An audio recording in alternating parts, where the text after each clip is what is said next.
Okay, as mentioned in my last video, I'm about to embark on the trip from Brisbane back to Perth, so I'm in Brisbane now.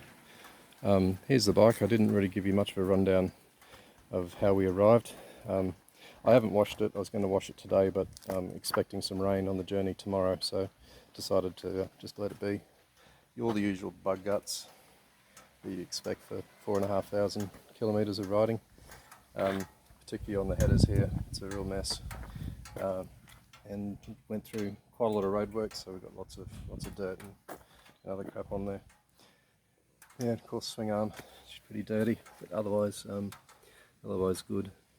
As it turns out, it didn't use a drop of oil. Issues that I did have were there was a tent, a sleeping bag, and a little chair mounted on here, and that was problematic because of the really rough roads. These straps that were holding it on ended up after the trip looking something like this. So they were kind of looped together as per the instructions that came with, and that was stopping the seat from shutting properly. So that was really quite ordinary, and the clips just kept coming loose, requiring me to stop every sort of 50 to 100 kilometres to reinstate them. So that was suboptimal, but thankfully I have a very adaptable mother that actually had in stock some of the same type of webbing. So I've redone those and looped them through, but I've added a cable tie under there to stop it from pulling back, and that's now solid as a rock. It doesn't have the big lumpy junction underneath, so the seat actually sits flush now. The other thing that went slightly wrong was this part of the seat cover. It kept wanting to slide back, in slide up, and the problem was this point here. So it's very loose elastic. Here's an example here. It's not very tight at all. So I've taken the equivalent of this elastic off the front and replaced it with cord, tied it off, and now that's not going anywhere. So really all that remains, I've moved sleeping bag to the backpack. I've offloaded some clothes from there, things like shoes. I'll be wearing my boots, and I've just got a pair of single pluggers which I wear for the campsite. So all that's going to go on here is the tent, which I have here. So the tent will go on here, and that will just have a simple crisscross, which will just hold that in place, and we'll leave it pretty much just like that. The reason I'm leaving the chair here, and Mum's gratefully accepted use of that chair, is that it was sitting from here to here, and I was tending to push the load off the back, and combine that with the bumpy roads and the like, and this pack loosening. That's how I ended up with the whole thing almost hanging off the back. So that's pretty much it for the preparation side of things. I haven't planned the route. I'm leaving tomorrow morning, so that's what I'll be doing now, and I'll share that with you as soon as that's complete. I'm going to take 1 or 2 days extra this time. I felt that 750 to 800 kilometres of travel in one day was not as enjoyable as it could have been. So I'm going to address that by just taking a little bit longer, maybe 600 kilometre days instead of up to 800. So join me soon for part 2. Okay, I've just brought the bike back inside after filming that first part of the episode, and I realised I haven't made much of a mention about rubber and tyre wear. So we've got 6,600 kilometres on this back tyre so far. It might be a little difficult for you to see, but it's not in too bad a shape. It's not particularly flat profiled at this point in time. It is slightly, I'm not going to lie, it's starting to flatten out. But you know, you'd expect 4,500 kilometre road trip at highway speeds to start affecting the tyre. I think tyre technology's come a long way.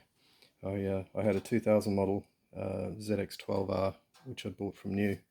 And the rear tyre on that was a 200 section. This is a 240, and I couldn't get more than 3,500 kilometres out of it. So I've already almost doubled that out of this tyre, and you can see from the depth of the tread, particularly in here, and the profile, that I'm easily going to make it. In fact, there's a wear indicator in there. I'm easily going to make it back to Perth on what I've got there if I don't push it too hard.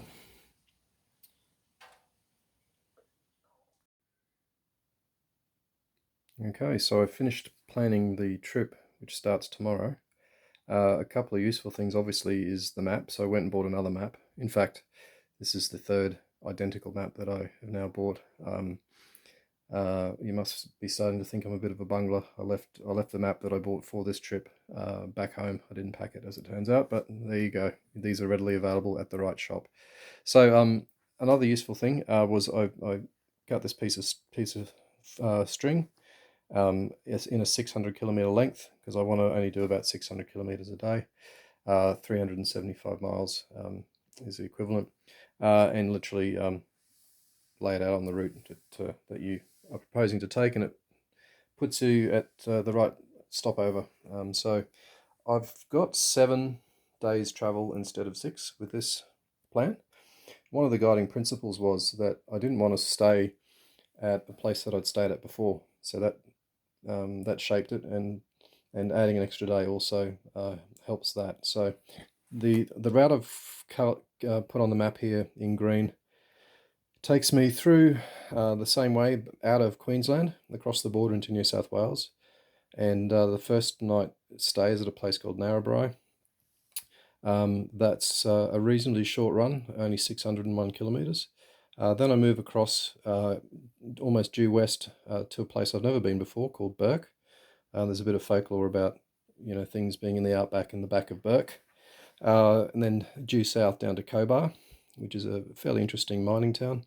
I passed through it on the way, and that leg is another short one, 566 kilometres to there. And then I've covered this territory before, but I haven't stayed at Yunta. I fueled up there. That leg was 684 kilometres. Then across to Ceduna, and I'm going to stay at a coastal caravan park overlooking the coast there, which should be nice. And that leg there was another 684. Then we end up going through South Australia, across the border into Western Australia at Madura, which is a 674 kilometre mission. And this one is a camping, off-road sort of camping site.